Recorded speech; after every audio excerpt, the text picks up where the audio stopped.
En Ayacucho para hacer un balance de sus primeros 100 días y nos importa tener un criterio sobre cómo juzgar lo que diga el jefe de Estado dentro de una hora y media. Hemos invitado para eso al economista Luis Miguel Castilla, quien es miembro de la consultora Vidensa y ha sido ministro de Economía. Señor Castilla, buenos días y bienvenido a RPP. Buenos días, Fernando. Gracias por la invitación. Bueno, ustedes en Vidensa han publicado un libro muy importante sobre los grandes ejes de la agenda nacional. Usted es el responsable del eje reactivación económica. ¿Qué le parece que son los temas que indispensablemente el presidente Castillo debería elaborar hoy en su discurso en Ayacucho? Creo que la prioridad central de los peruanos es tener un empleo, Fernando, un empleo que no se derive de dádivas, de política fiscal asistencialista, subsidios, que es lo que el gobierno principalmente ha hecho en estos primeros más de 100 días. La inversión privada ha sido ninguneada y recordemos que el 80% del país depende de la inversión privada y la creación de empleo de ella. Entonces creo que el gobierno, con marchas y contramarchas, ha sido muy errático e incluso ha dado pie a contrarreformas como las que hemos escuchado a nivel del magisterio, a nivel del transporte público. Entonces creo que lo que el libro propone es darle mayor predictibilidad y abordar los temas de fondo, ¿no? El tema de fondo es la formalidad, que no se toca en ningún lado, más bien es una agenda más sindicalista, no se toca cómo ampliar la productividad. Y ahora la discusión es la reforma tributaria, ¿no? Que el Congreso se dispone a discutir. Y creemos que esta reforma, digamos, si bien es meritorio que se plantee incrementar los ingresos permanentes, creemos que el momento no es el adecuado, la economía recién se está recuperando y adolece de un problema, digamos, que no es ajeno solamente, no es solamente exclusivo a este gobierno, es que grava a los mismos de siempre y ese es un problema serio que tenemos en el país. Ahora, dos principios hasta el momento están rigiendo, digamos, la forma de actuar de este gobierno, más allá de las diferencias que pueden haber en la manera de expresarlo. Uno de ellos es, como usted bien ha dicho, el tema de subsidios, que te genera pues una adicción a la dádiva, pero que es absolutamente finito y es temporal, ¿no? O sea, no hay ninguna posibilidad. Y tampoco se afronta el tema de lo que verdaderamente es la economía informal, que no deberíamos descalificar, sino deberíamos ver de qué manera esa economía, que es la mayoritaria, se convierte en parte de esta rueda económica que el Perú debiera tener ya o comenzar ya. O sea, no hay ningún viso para eso, ¿no? No se ve ningún interés de parte del gobierno de ir hacia ese punto. Hola, Mónica, ¿qué tal? ¿Qué tal? Mire, dentro del paquete, por lo menos tributario, creo que es destacable tratar de simplificar el régimen para las pequeñas y medianas empresas. Ajá. Dado que muchas de estas operan en la informalidad. Pero eso es una porción pequeña. Creo que lo más importante es propiciar que las empresas crezcan. Las empresas más grandes tienen capacidad de afrontar los costos de la formalidad. Y más importante aún, el gobierno se centra solamente en regular, en gravar, pero no ofrece una contraprestación en servicios de calidad al contribuyente.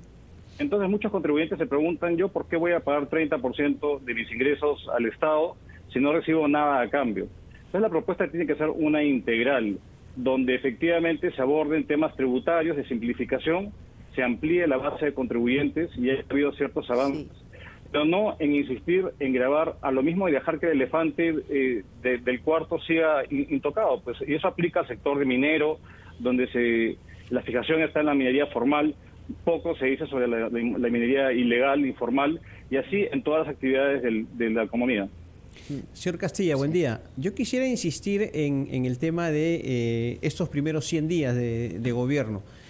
¿Cuál es el balance que hace usted desde el punto de vista económico? ¿Cree que el Ejecutivo ha dictado efectivamente medidas o políticas importantes en el tema de reactivación que hayan sido eficaces o tengan una perspectiva de eficacia a futuro? ¿Cómo calificaría estos primeros 100 días? Deficientes, Carlos. Yo diría que lo bueno ha sido la rectificación de Julio Velarde en la conducción del Banco Central, sumado a la vacunación que de alguna forma consolida la reapertura de la economía. Yo diría que lo malo es justamente esta apuesta por el asistencialismo, los subsidios, el gasto corriente público y menos por la inversión privada y un plan real de generación de empleo. Y lo feo, que yo creo que es importante, son las contrarreformas. Y el hecho de estar tirando por la borda lo avanzado de los últimos 30 años en temas de la economía de mercado, que creo que se puede perfeccionar, pero esta zozobra y esta inestabilidad de estas marchas y contramarchas, lo que han gatillado ha sido una mayor prima de riesgo regulatorio, y la inversión, no ahora, sino la nueva, el próximo año se está ralentizando y vamos a tener un crecimiento bastante mediocre de 2% a lo mucho el año entrante. Sí, ¿y usted cree entonces que el titular de Economía, el ministro Franque, en la presentación que hizo ante el Congreso, pecó de optimismo, porque hablaba de un récord en la inversión privado, por lo menos en la proyección de la misma, y que los entes y organismos económicos a nivel mundial nos estaban mirando mejor que nosotros mismos? Mire, Mónica, si yo veo la proyección del Banco Central, que es una proyección oficial, la inversión privada se prevé un crecimiento nulo. Y si uno se fija en los analistas privados, las consultoras más grandes, prevén una contracción de la inversión privada. A lo que el ministro Franque hacía mención y aludía son proyectos que están en curso. Decir que la ampliación del aeropuerto Jorge Chávez responde a una inversión que acaba de apostar por el país, creo que no es cierto. Esta inversión se viene dando hace mucho tiempo.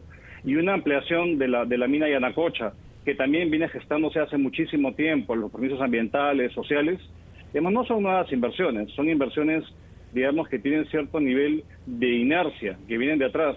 Hasta la fecha, lo concreto es que no hay nada nuevo y muchos están en compás de espera hasta que se esclarezcan las reglas del juego.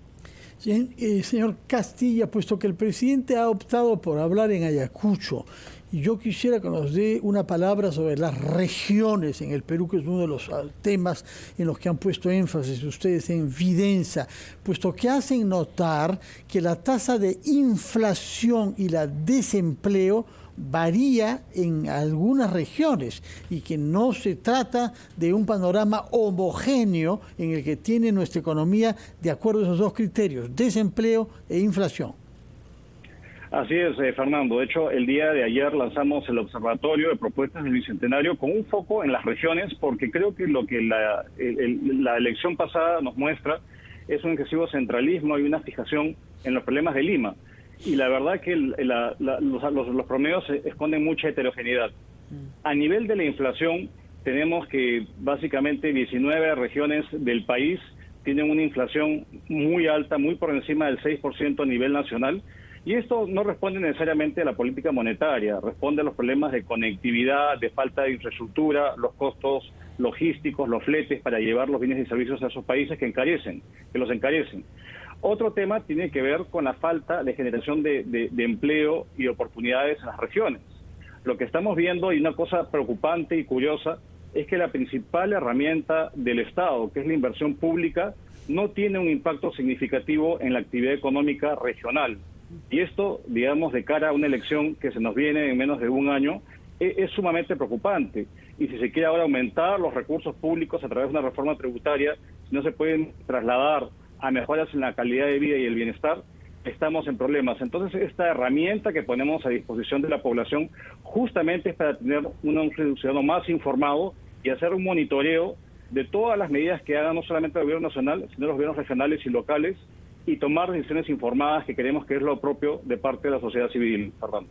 Muchas gracias, señor Castilla, por sus explicaciones. Recuerdo que usted es el responsable del eje Reactivación Económica en el Observatorio del Bicentenario de la consultora Vidensa.